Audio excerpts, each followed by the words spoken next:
step of cycloconverter.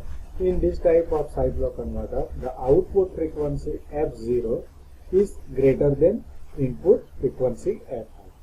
So that means F0 is greater than F1. Now in this type of cycloconverter, the first commutation is used for the turn of the SCR. There is a difference between step down and step up cycloconverter. In step down, there is no need of force commutation.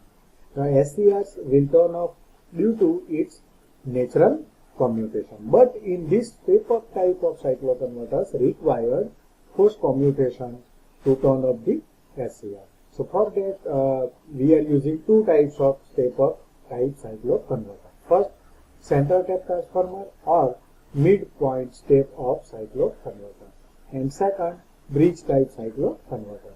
Now first let me see center tap transformer or midpoint step up cycloconverter. Now as shown in this figure, the SCR TP1, TP2, TN1 and TN2 are used. That means there are 4 SCRs are used in this type of circuit. Now the SCR TP1 and TN1 are connected in the parallel, which forms a one parallel combination. Now similarly, SCR TP2 and TN2 are connected in anti-parallel, which forms a second group of the SCR or second parallel group. Now this SCR, the common terminal of this one group and second group, are connected to the transformer secondary winding to the A terminal and B terminal respectively. So the load is connected between the another common point of these two parallel combination and the center tap point of the transformer, that means O. So here you can see the load is connected between P and O terminal. Now this PP1 and NP1 forms a one positive converter, and TN1 and TN2 forms negative converter. Now here the terminal A is during the positive half cycle, terminal A becomes positive and terminal B becomes negative with respect to terminal O. That is the center point terminal. Now here you can see during the positive half cycle, the SCR TP1 is fired at T is equal to 0, and TN2 it is also fired. TN2 are also fired. So it is most important at the time T is equal to 0. That means at instant 0, the SCR TP1 and TN2 both are forward bias. So they both are forward bias, but still it is not fired because we are not applying proper gate pulse to turn on the SCR. So at this 0 time, at time 0, the SCR TP1 is triggered. SCR TP1 is triggered. Remember, here we can see at T time 0, TP1 is fired. So therefore the load current flows through path of A terminal to, here we can see, A terminal to TP1, then P load and O, then A terminal. So here the load voltage is here you can see the load voltage is positive because this load voltage follows the positive envelope of the input supply. Now at instant 1, remember your input cycle is still positive, but at the instant this 1, SCR TP1 is turned off by using forced commutation. Then we are providing external force to turn off the SCR, and same time SCR TN2 is turned on. TN2 is turned on. So therefore the load current flows from O terminal to load,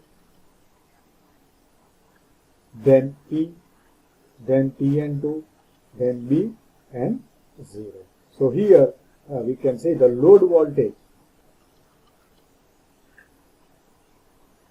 Here the load voltage follows the negative envelope of the input supply. Now at this instant 2, the SCR TN2 is turned off by the forced commutation.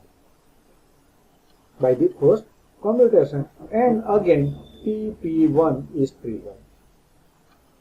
So in this case the load current flows from A terminal to TP1, then P, then load, then O and E. So here the currents flow from P to O direction. So here at this time the load voltage follows the positive envelope of the input supply. So now during this half cycle, SCR, TP1 and TN2 are turned off. Now during this point, during the period of this, during the negative half cycle of input, the terminal B is positive. Terminal B is positive with respect to O and A is negative with respect to O. B is positive, A is negative with respect to this terminal, the center tap terminal O. Now at this instant 6, TN2, SCR TN2 here is turned off by applying the forced commutation. TN2 is turned off. Now this time TP2 is turned on at this instant 6. TP2. So the load current flows. TP2 is turned on. So the load current flows through the path from B terminal to TP2, then P, then load and O. So this time the load voltage follows the positive envelope of the input supply. Now similarly at this instant 7, the SCR TP2 is turned off by the forced commutation, and at the same time TN1, SCR T1 is triggered. So during this period T1 is therefore the load current flows from O terminal to load to P terminal to TN1 SCR, then A terminal of the secondary winding and O and center point of the secondary winding. So this is the flow of current in the load circuit, and this time the output voltage follows the positive envelope of the input supply. So here we can see the 12 input cycle at this 12th instant. At the time of this 12th instant, one input cycle is completed, and we can see the output voltage frequency is greater than 6 times of input frequency. That means F0 is equal to 6 Fi. So if the supply frequency is 50 Hz, then the output voltage frequency becomes 6 into 50, that means 300 Hz.